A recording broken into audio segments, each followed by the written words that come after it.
nga Fred oli awoneka atakako mutikkabi nnyo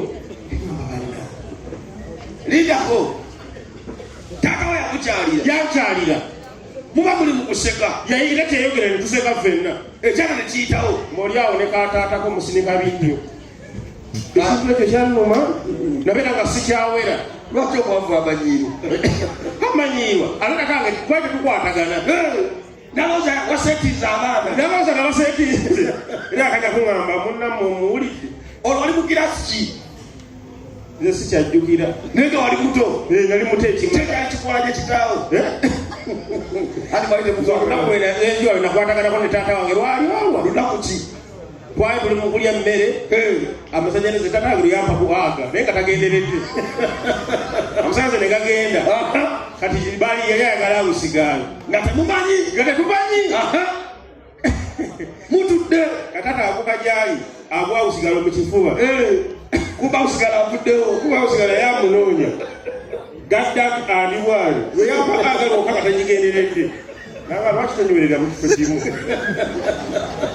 obadde oddawo ate nze kigeze bali bantudde kabiri tukoleze ekkange noyimirira sijja musajja gagenda mu nenoonya taata wali onoonya kabiri nali noonya kabiriiti kumbe ko balina looza enkola yaabwe taata angwamu anyweezi ampeweeta mumutwe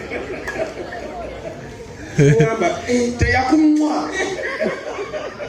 nali sobola omunyoola emimwa saamuganya kola kyakisira yalibadde kiss from the father naamugambye gadde loozizaamu amaanyi gwe tomanyira kumanyi bakayimba kasiraawo gyali aliwo siya lijje kyekiro ekifo kyokka kyenangalaba nga buli mukozi alina amayinja oli siriya bwe tujja kusenyi ng'ogenda oyo omulaba asobola okugoba omukozi nebbanga lyokoze wano ddene kati funayo ekifo ekirala gendako bannaye abantu banoonya emirimu olaba n'omuntu bwakuba ekyeyo kontrakiti egwako nadda genda tunaakuyita mugendeeko ewammwe lawudi nammwe muddewo nno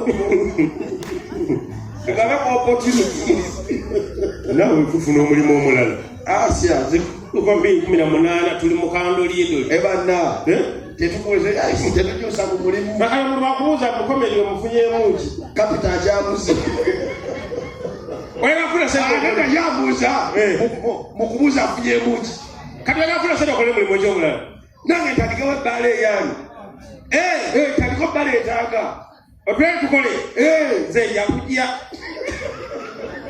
nze siina ntono njakujja ebintu byekisiru bibeera byenzijira kati naaba mbyogererawo sagambe kati alina n'omuzidala ayogera natukole ffenna yatukole basatu yatufuuke babisuti bitusi bisuti anti kati ffe tuli bakomedi tuba babisuti jangu munnange olifana abantu bakwagala ogwo omutwe okulinga ekitebe ky'eggaali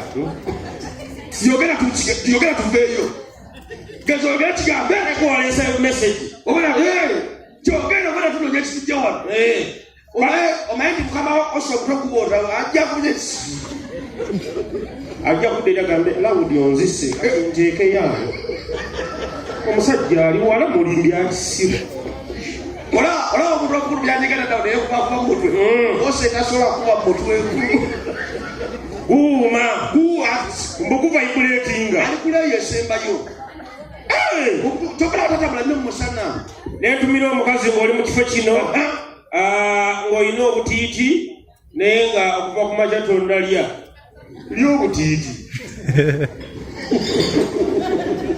abakazi beragamba obutiiti kati bubeera bugasa butya nze kyokola ebintu byokumanyira byo nabivaako ate otya temanyirwa omukazi tokyamanyirwa omukazi wakola otya byonna byenegomba ku mukazi mbirina eka tosobola towakana tosobola amabeere sigegomba ebina ndirina walisala gwange bakutunda agubina buno bwe batunda wakagula n'obutiiti era bigasa bitya mu wiiki mbamu nenaku zagenza nzira ewaka nenetegeka bulungi naguddemu ekyoyoyo nenaaba nenyambala nyasi yange n'obutiiti nenzira mu ntebe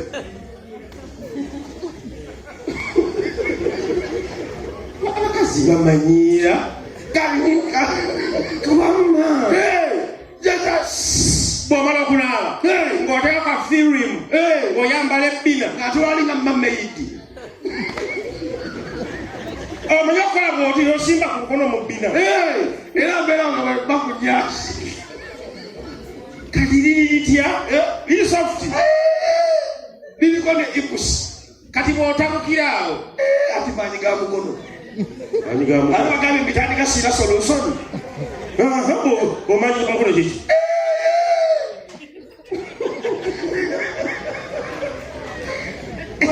Kwamanya nti mpangaza. Ng'omukono tolwaza sisipendi nga siwulya nga bwalwadde endwadde infection. Mbeera ku masavu. abaana bobuwala nga bangi Ate nze kagamba ekintu kimu kyokka nga bali wano batudde abasajja. Naye bakuba akasabbuuni.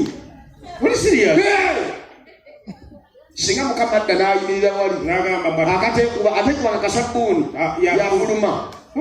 Tuyinza osigala muno ne tunywa. Nakati wayinza oba waliwo akalimu.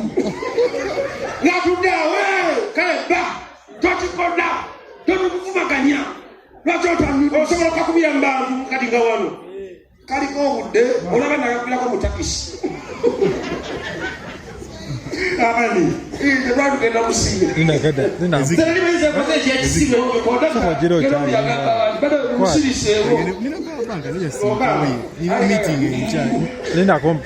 teri bayinza yakakola ekyekisibe nze nakakubira mulumbe nga maiti eri wali nange ndi wali eri Mulumbe. abantu bagamba nze ndi musanyu ndi mu ggulu ly'okunsi Olwo feeling ozigyewa. Walaba namwana. era nina ekintu kyendowooza akasabbuuni ako liyinza okuba nga lyeggulu nga teriyo ggulu Bayisawe. Okimanyi ne Yesu yali. nakakubonebula nga li mu ggulu wakusekendi fulo Okimanyi ne Yesu yalina abayigiriza abasajja 14 nga temuli mukazi. Babaanawo batya. Era kyaka balinamu essaawa yaabwe nga bonna bakwata ensonda. nogenda kugombolola bayidawe Towakana. onsitukizizza ekintu ekyo temwali mu disaipo mukazi Nikweza kyokamba nkafunyemu ebirungi. nga bitya Kati wiiki ewedde nakoze ekyamagero. muko Bulijjo mpita bwejja. okakola lutwemu Kati nagasseeko jjo. lutu bbiri bwamaze n'omulamu nodamu Nagasse mugasitugende. bakayungiramu Nze yasoose. naye nga lwaki ofuna omwana ow'obuwala kalina we kataasiza kalina we kataasiza bano abakazi bye balagalaga beraga omukubira essimu n'okuteeka ku bunkenge onene transport okugamba otuuseewa okoze emirimu olaabye tonaabanaaba olaabye Akabaka kyokanise n'ebweru tekatebafuluma nnyumba. okanise ekaveemu akasu n'ofuka oyanise n'akabaketi Okoze emirimu awo.